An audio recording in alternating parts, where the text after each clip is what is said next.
Aconteceu agora, pessoal, o que sinceramente já deveria ter acontecido há muito tempo.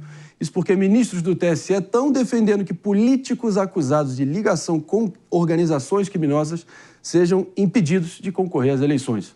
David de Tarso vai nos trazer todos os detalhes para a gente entender que medida é essa, em que contexto se dá. Bom, o TSE, na verdade, está se inspirando em uma decisão do TRE do Rio de Janeiro, onde estabeleceu que quem tivesse contato com milicianos ou criminosos, ou até mesmo crime organizado, não poderia concorrer nas eleições municipais. Claro, desde que o julgamento já tivesse ocorrido. Caso os candidatos fossem alvos apenas de investigação, aí segue o curso das investigações também. Mas, como o Marinho bem disse, né, é uma decisão que já deveria ter ocorrido há muito tempo, e a gente vê ainda essa notícia patrolando, e aí fica aquela coisa de improbidade administrativa sendo julgada, e muitas vezes o candidato vai, concorre, ganha, assume o cargo e depois é retirado porque era alvo de investigação. Ou quando não, nem é retirado do cargo, né? Pois é. E geralmente com financiamento ilegal, né? Com dinheiro do crime organizado, usando caixa 2 para financiar a sua campanha, para comprar votos, muitas vezes intimidando eleitores que vivem numa região conflagrada e dominada pelo crime.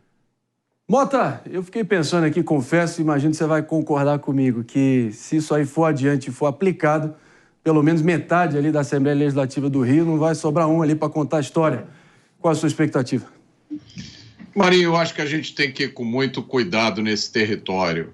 Eu não sou jurista, não entendo nada de legislação eleitoral, então vou falar apenas como um cidadão. Numa democracia, os direitos de votar e de ser votado são sagrados. Esses direitos têm que ser tratados com muito respeito. Eu acho que isso não está acontecendo no Brasil.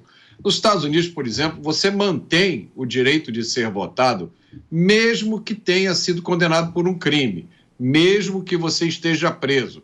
Os Estados Unidos já tiveram um candidato a presidente na década de 1920 que estava preso, um sujeito chamado Eugene Debs, recebeu mais de 1 milhão de votos para a presidência da República. Ele foi candidato a presidente.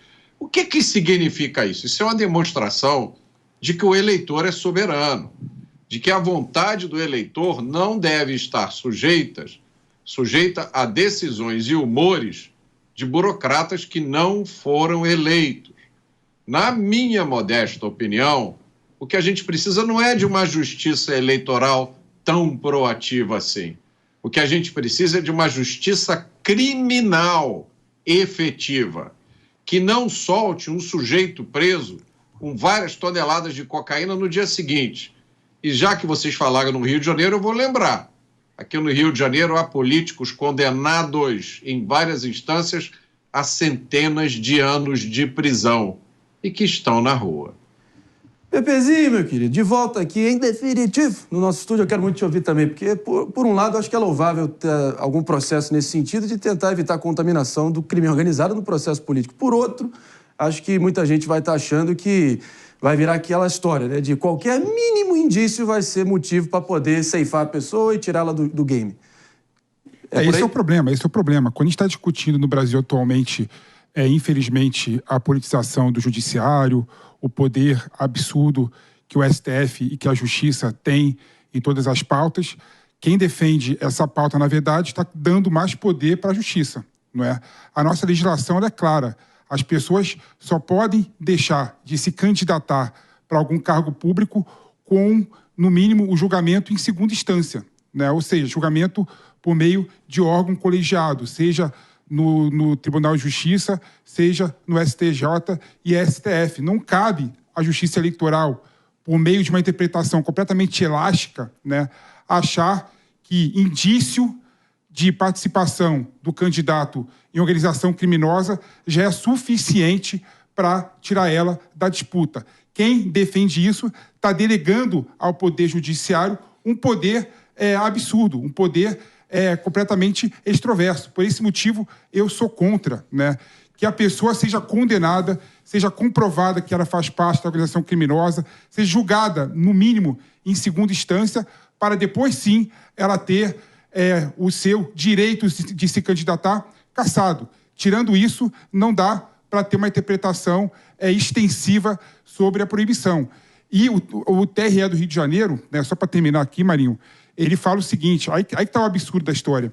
Ele usa o princípio da probidade e da moralidade administrativa como uma condição de julgar essas situações somente em caso de indícios, sem o julgamento final e sem o trânsito julgado final dessas pessoas acusadas de participar de organização criminosa. Não dá para aceitar, não dá para aceitar. Quem é garantista como eu, não dá para aceitar. É por aí, mano. No fundo, a gente está falando da tentativa de criar um puxadinho jurídico para tentar bloquear o acesso das organizações criminosas ao poder público na ausência da capacidade do nosso sistema de justiça de exercer o controle legal. Ou seja, a gente não consegue julgar os casos na justiça criminal e aí a justiça eleitoral se vê diante da necessidade de tomar alguma atitude com o aumento do número de candidatos que, muitos sabem,